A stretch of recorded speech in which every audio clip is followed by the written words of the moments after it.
नाता जुड़ल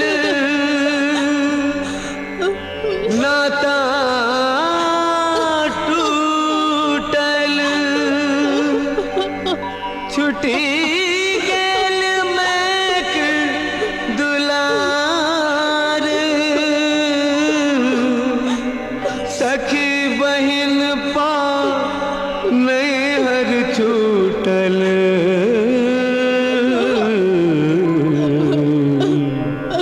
छूटी गेल सब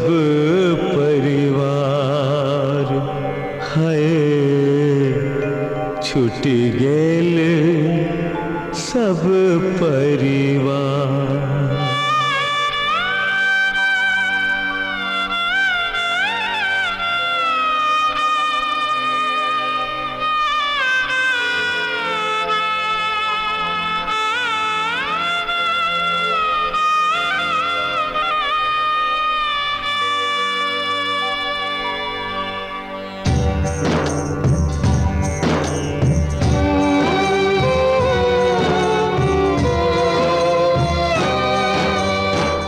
बापक दुलारू बेटी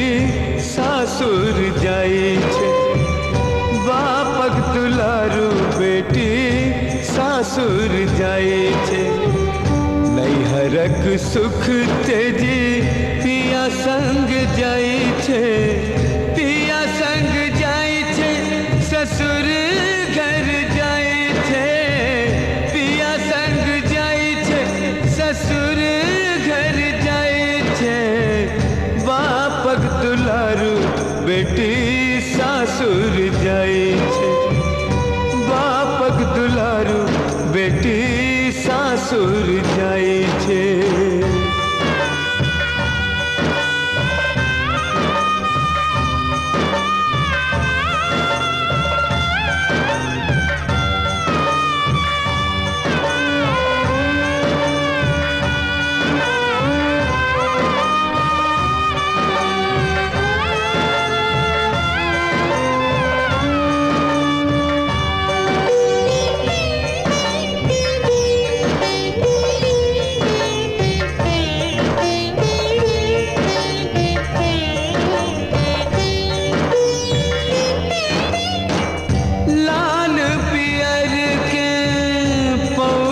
पिटारी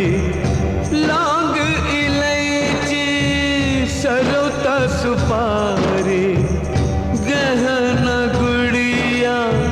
साठक साड़ी काकी कानथी पारी भुगासी मन में मनोरथ रखने नैन में स्वप्न सजोने मन में मनोरथ रखने नैन में स्वप्न सजोने सजन घर जाई थी नैहरक सुख तेजी पिया संग जाई थे पिया संग जाई थे ससुर घर जाई थे पिया संग जाई थे ससुर घर जाई थे बापक दुलारू बेटी सासुर जाई छे बापक दुलारू बेटी सासुर जाई छे बापक दुलारू बेटी सासुर जाई छे बापक दुलारू बेटी सासुर जाई छे बापक दुलारू बेटी